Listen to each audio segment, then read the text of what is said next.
I was actually never really that big into the red pill. I always saw it as like these fake personas and fake facades that you put into the relationship, and it never quite made sense to me because if you're marrying this woman one day, why would you have a fake persona, fake facade on? Now, of course, if you want to like get into hookup culture and all of that, then I was starting point my channel isn't it for you. So yeah, I think you should look elsewhere. But if you want to like have a long-term loving relationship and be dating a woman that you actually would marry one day, then stick around to this channel.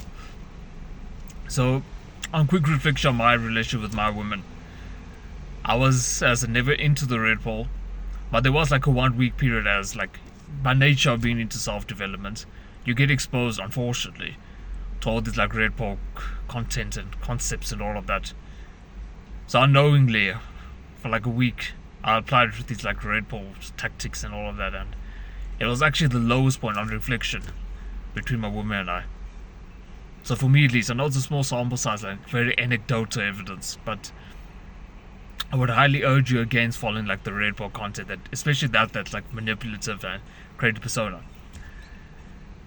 I do think it's like okay to have game and all of that. I personally like still flirt with my woman and all of that, and honestly I don't see any problems with that.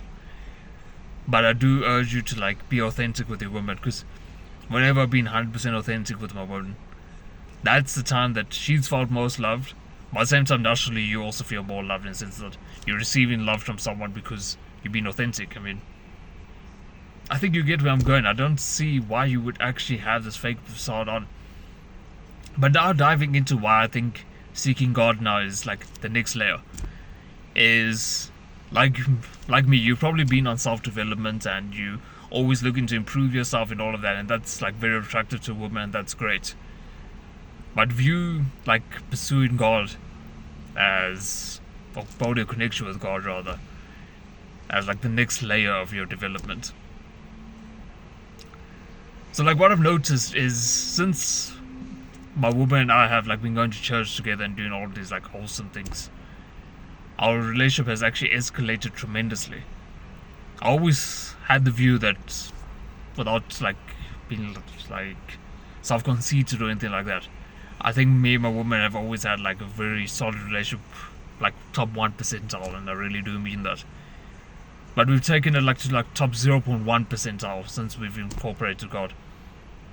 And there's just something about like living the way like we both like following the Christian faith now.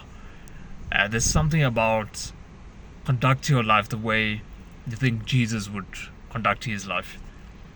Having that sort of approach to a relationship is really been so powerful.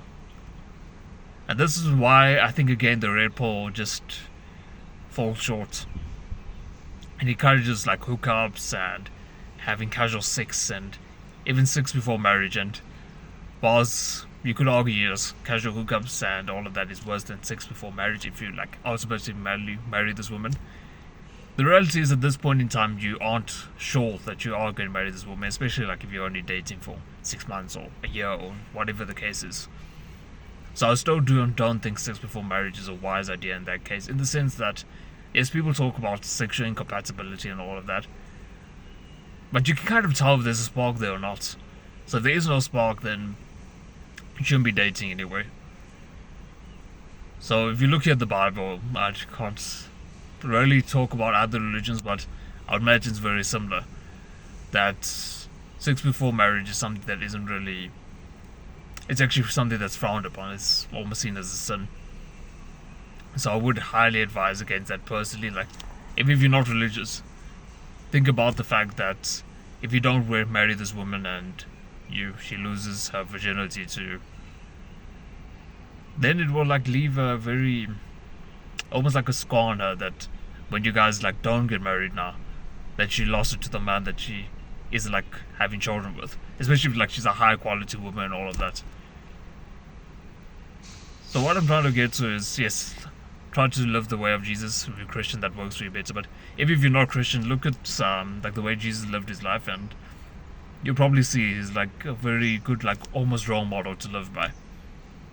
But beyond that, I also want you to like, I don't know how to put it, man, but develop yourself past the like material side of things. Like the material side of things is great, don't get me wrong, but try to elevate it beyond that. I know this video is all over the place and is like a newer concept for like the self-development space, at least from what I've seen. But I'm going to be making more of these kinds of videos where hopefully I can clarify things, because I know this video might leave you a bit like hazy, a bit sort of. It's a journey I'm also developing on, and I genuinely hope to be the person who can provide value to you in this respect. But with that said, bro, I'll see you in the next one. To become a better man.